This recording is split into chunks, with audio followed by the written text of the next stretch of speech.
Hi guys, it's October.rain.rocks here, and this week we are talking about magical beings.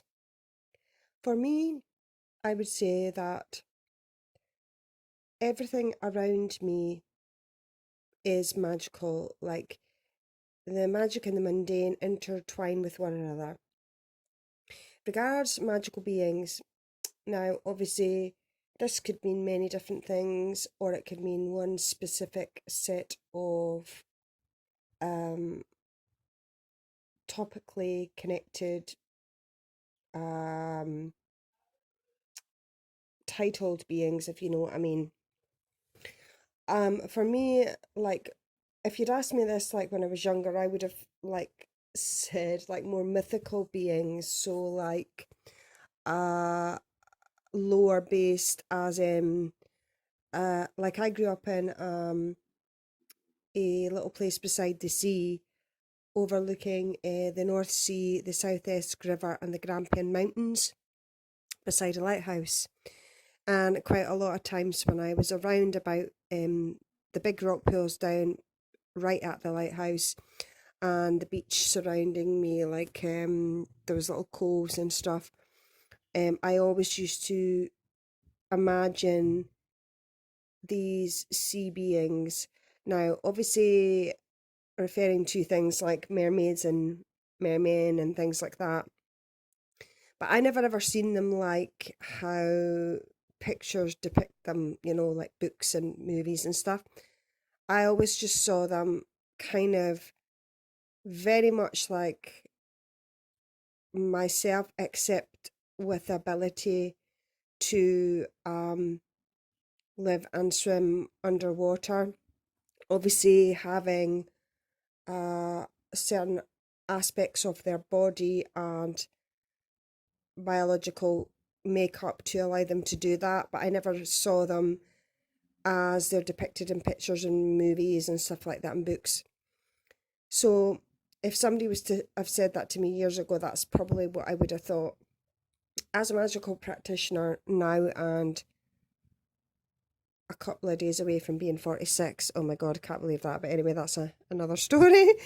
um, for me, um, when I think of magical beings, I think of things like the energies and life force and uh, vibrational frequencies that are emitted from the land, from the trees, from the plants, from everything around us. Because I also believe that so-called inanimate objects also have life, have um, energies to them, like have their own vibrations to them. So for me, everything is the magical and the mundane mingled together. And for me, what I work with the most is I practice a lot of marine wildlife magic. I'm very much associated with the the sea and the rivers and the streams, and obviously particularly the sea, and also the trees. I have a real affinity with trees. Now, when I was really young, obviously I didn't know a lot of what I know now. I felt a lot of things that led me to believe certain things, but I did not know a lot of the stuff that I know now from reading and from growing in my practice. Um, like how trees communicate with one another and how um ancient trees could be hundreds and hundreds of years old. Like when I go down to a local abandoned asylum, just literally about 15 minutes walk from my house, there's some trees there that have been there, I believe anyway, for probably a good few 100 years. And it makes you think, what have those trees seen, witnessed? What energies have they absorbed? What have they felt? What have they been subjected to, positive and negatively? When you think about what trees have, particularly old trees like that, have seen, been a part of different times that I have not been privy to because I wasn't born yet. Different eras in time, different uh centuries, different, there's trees there that probably were there before airplanes were flying in the sky, before electricity came about, before all these things that happened in times where I was not born. You walk underneath a tree that's really old and you know it's a few 100 years old, and you think, what have you seen? What have you heard? I am really, really tuned into trees, generally speaking. I have a real affinity with trees, just the same as I do with the sea. So when it comes to magical beings, it's hard for me to answer that because, like I say, I believe that the magic and the mundane are very, very much connected with one another. Some of the things that other hosts have mentioned already during the week's videos, I can relate to as well. But for me, like, again, it depends on what you believe, because there's the side of the fence as well that deity, that god and goddesses, that kind of spiritual connection that we have, most of us, a lot of us, with deity or certain figures, have the kind of split side of, some people believe that gods and goddesses, etc., that deity is an extension of oneself, an extension of the mind, an extension of the soul, an extension of the spirit, an extension of what we project outwards and inwards. That certain things come about based on how our lives are going, the things that's happening, what we are drawn to, everyday bits and pieces that's going on. And others believe that these beings are actually real, tangible beings. Now, for me, this is where it gets kind of confusing at times, because part of me did think that, but then when I started working with the Morrigan, I physically saw an image of her in my bedroom window. Like, my Morrigan altar used to be in my bedroom in a corner right underneath a window. If you look on my channel, October.rain.rocks, you will see the very first Morrigan video I put out, and you see how small it is. And I can't remember if I scan up and you see the window. I don't think so. But basically, right above that is my bedroom window. And when I was beginning my relationship with her, like making sure that it was her, trying to figure out little things to determine what was going on, I remember showing a photograph to one of my witchy sisters when this happened, and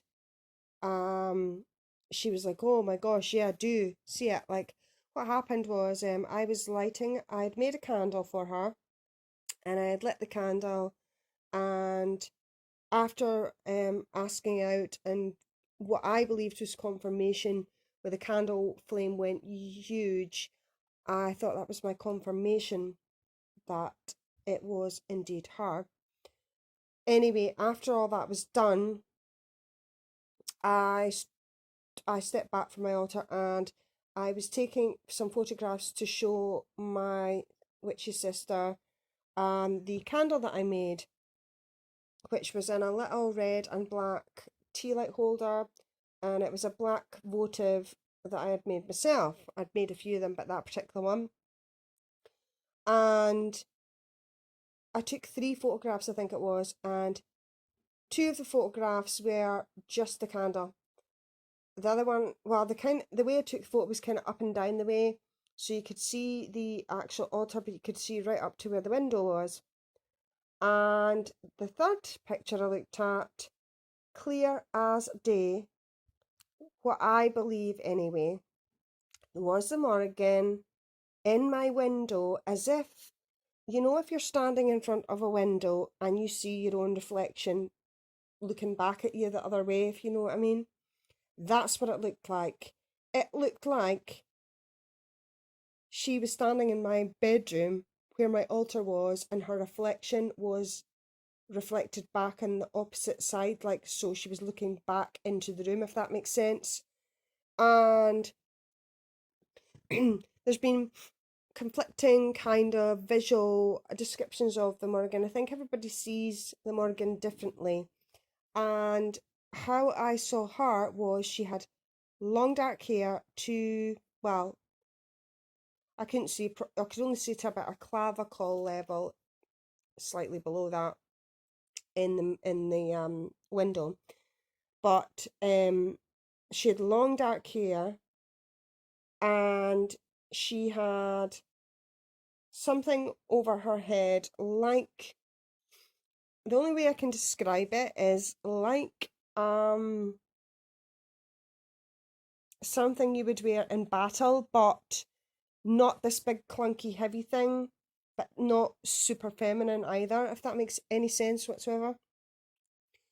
And she looked very trying to think of the word then. She looked very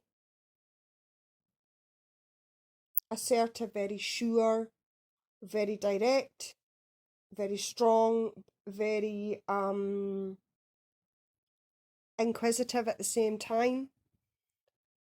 She looked like she took no nonsense, but I didn't get fear off of her. I got like just this strong energy. Up until that point, I wasn't sure. I mean, I have seen spirit, I have seen certain things since I was about 8 years old, but I had never ever seen a deity, a god or goddess, a saint, anything like that, ever, ever. So until that happened, I was not 100% sure when it came to, you know, that aspect of things. However, sorry, I'm lighting incense. When I saw her in my window, that put to bed the fact that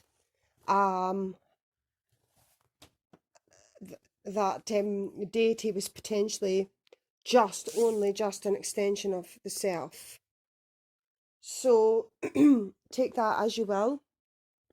I have never seen any other deity, any other god or goddess, any other saint, any other spiritual figure ever. She's the only person I've seen. Since then, I have seen her and still see her in reflective surfaces around my sacred space, but also in very specific spots around the house. In picture frames, in candle jars, in I have a Morrigan sacred fireplace, and she has a mirror above the sacred fireplace. I've seen her in that. I have seen her in if I have done a specific oil, I have seen her in the glass bottle, and it's not just my imagination. When I've shared it with very close sisters, they've been like, whoa, yeah, there's no doubt about it. I also saw and again, I'm not sure who this is. It could be, it could have even been the kayak before the kayak kind of revealed who she was to me, which was I have seen an older woman, like sort of with a scarf or something over her head, sitting in the passenger side of the car in my driveway, like clear as day. And I also saw her sitting in there's a tiny little sort of dividing barrier that's literally up to maybe just past the ankle level between my garden and my next door neighbour's driveway, both sides. It's only the back that's completely secured off. And it was a full moon, it was a Scorpio full moon a few years ago, and I was outside the front with Alec. He was wanting to look at the moon, and we were taking photographs. And I took a photograph. The way I took the photograph was up and down the way, so I got kind of a like some perspective in the photograph, if you see what I mean. And anyway, I took a couple of pictures. Anyway, we went back inside, and Ali went upstairs, and I went to look at the photographs I'd taken. And it wasn't until I put it on the computer I thought, what the heck is that in the window? So anyway, when I looked at the picture, I saw, as clear as day, quite a short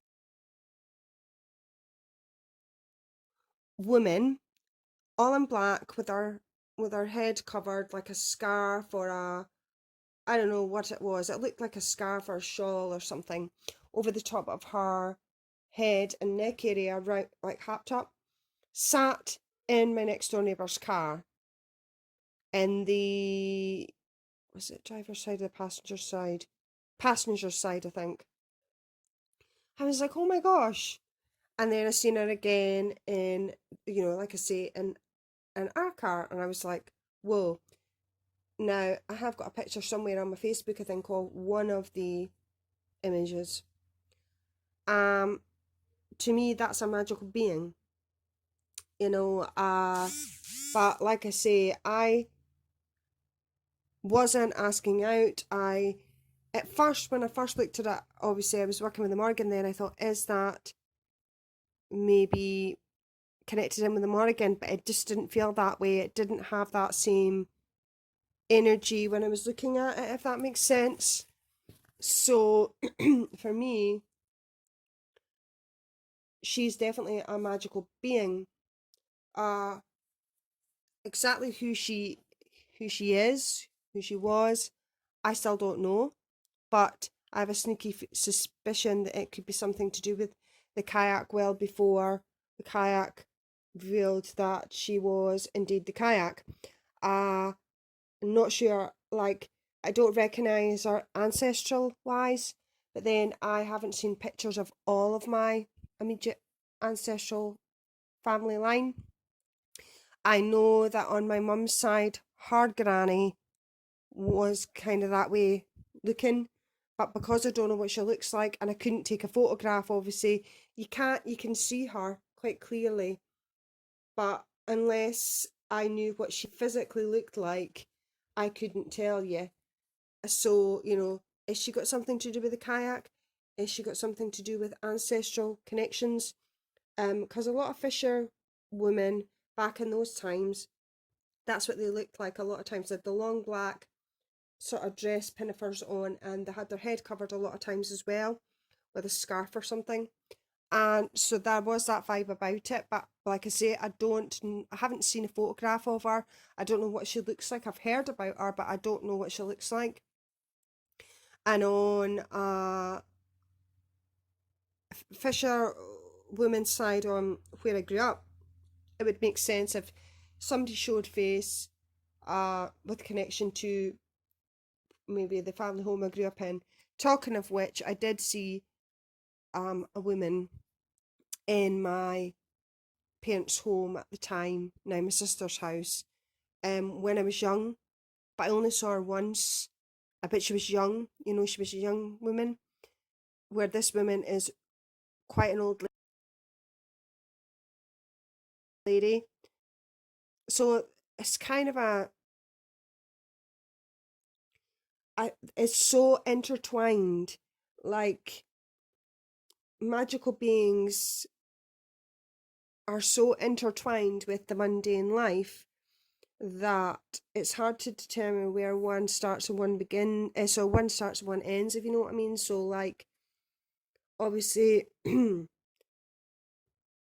spiritual energy and vibrations and uh that type of thing are in everything. So it's very, very hard for me to say, do you work with or believe in um that type of thing, because I believe that every living thing on earth has an energy, has a vibration, has a certain makeup to them, projects certain vibrations, projects certain energies. So I believe that it's very, very hard to pinpoint that. Like, I believe in certain mythical, so-called mythical beings, because I have witnessed certain things that make me believe that certain things there could be some truth into. Then there's certain things that I couldn't tell you about because I've never experienced it.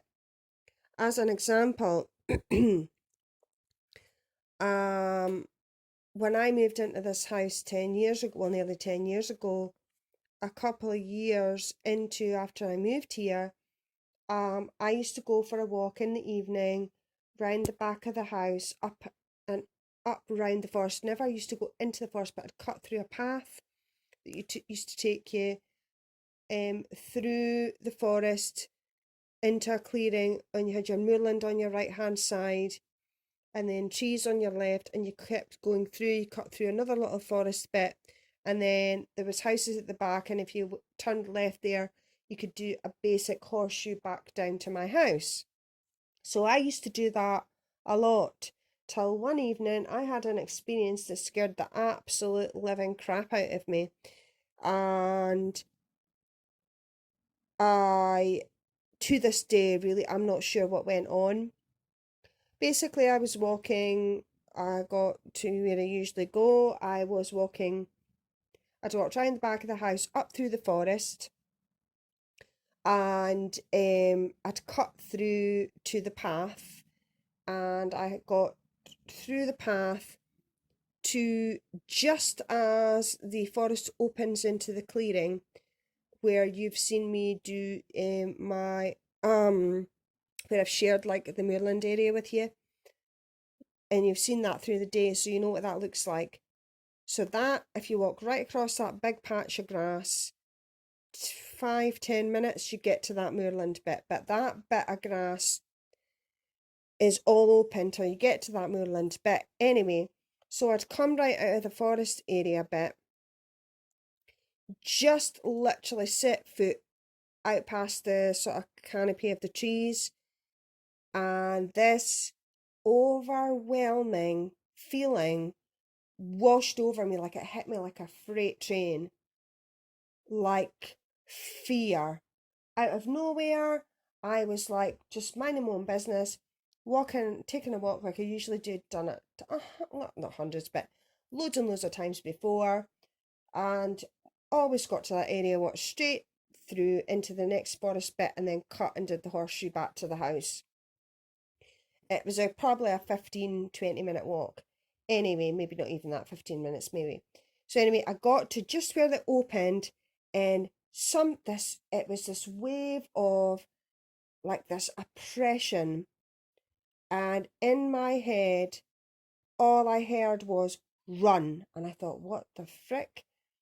I felt like something was there. I couldn't see anything, but nothing, and nothing positive either, but I didn't see anything.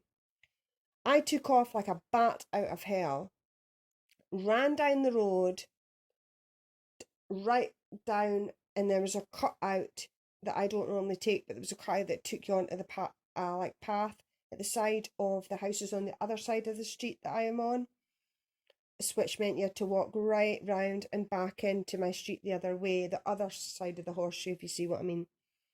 And Oh my gosh, I have never felt like that in my life. Like not being able to see anything. And as I was once I got to the opening, it started to subside a bit, but I kept looking over my shoulder. The whole time, kept looking over my shoulder like, what the frick just happened? I was absolutely terrified. Now, you tell me what that was. Now, a lot of people have said it could have been certain spirits. It could have been somebody had done something where it had what's the word? Mm, got a certain spirit's attention and then left the door open, so to speak.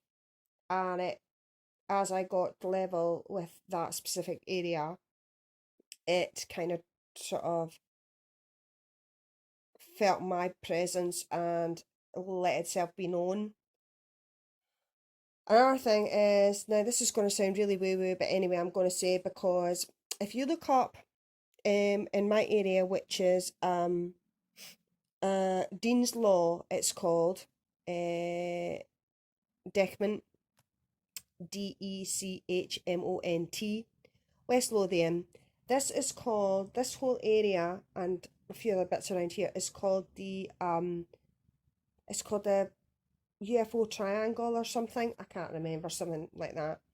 Anyway, there was an incident with an older man here in his 50s or 60s that lived in the street I'm in now, who used to work up there, like with the Forestry Commission, and he had an experience there that basically they took his trousers and everything where he had this experience, like was kind of attacked, and they took his trousers and what he was wearing and did tests on them, and they said that they found stuff, but it was nothing that could be deemed as being recognizable components to Earth. Like there was nothing that matched it component wise, which is still a mystery to this day. And it was actually the anniversary of that recently.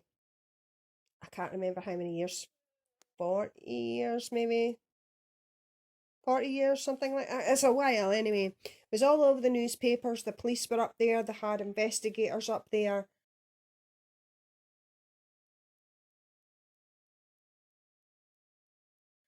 And from where I had that encounter, shall we say, from where he had his experience was probably about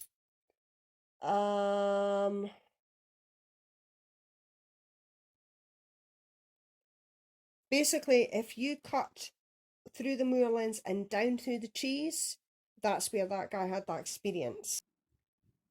We didn't know that. We got told by somebody about this guy not long after we moved in, and there's actually plaques up there now. I'll need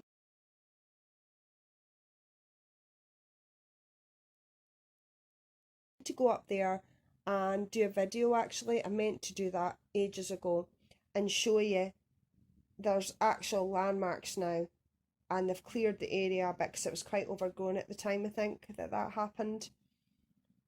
So basically, you tell me, that guy is dead now, but that guy, till the day he passed, completely swears on his family's life that something freaking weird went on. So my video for this week's maybe a bit different from other people's, but I've had some experiences that make me think certain things.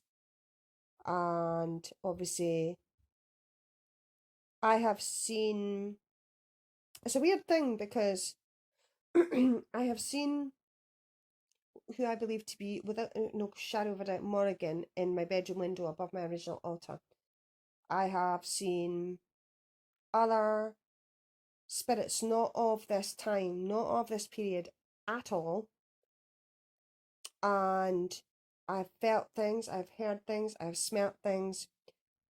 However, I feel my granny on my mum's side has been with me since her passing in the 80s. and she is with me all the time. I feel her around all the time. She lets me know she's around all the time, but I have never, ever physically seen her. My gran, she's definitely around all the time, has been since she passed, because we were really, really close. My granddad on my mum's side died when she was 16. I never met him, but he was there when I had my son. I had major complications. I nearly didn't make it. Ali nearly never made it, and he was there. But my gran, I didn't see my gran. I physically saw my granddad, but I didn't see my gran. I personally think it was too much for my gran to physically, uh, take the reins that way. If she thought something was going to happen to me, she said to my granddad, you know, um, be there, kind of thing. If that makes sense. So anyway, this is a long video because there's so much to say, really. So you tell me, it's a complicated one. Close family members that I've never met because they passed well before my time have shown themselves to me. My gran, who I know is there all the time, without a shadow of a doubt, never shows her physical self to me, but she's there. Excuse me. Other uncles that I've passed, that I've been close to, haven't showed themselves to me. Yet, either ancestors or deities have shown themselves to me in a physical form, like the Morrigan in the window and reflective surfaces, the kayak, if that was her, in the car windows. I've never physically seen any representation of her since then, if that was her. And if it wasn't her, it could be in connection with her before she let me know it was her. Because for me, I believe anyway, that the kayak is very highly connected in with my ancestors, so it would make sense. So it's a long, complicated one. It's a really, really, really complex topic, I think. But I kind of don't. Sorry about that. My son came in. He's waiting on ink being delivered from the post, and he will keep asking about it about 10 million times till it arrives. Bless him. Anyway, so yeah, it's a bit of a weird topic for not weird. It's a bit of a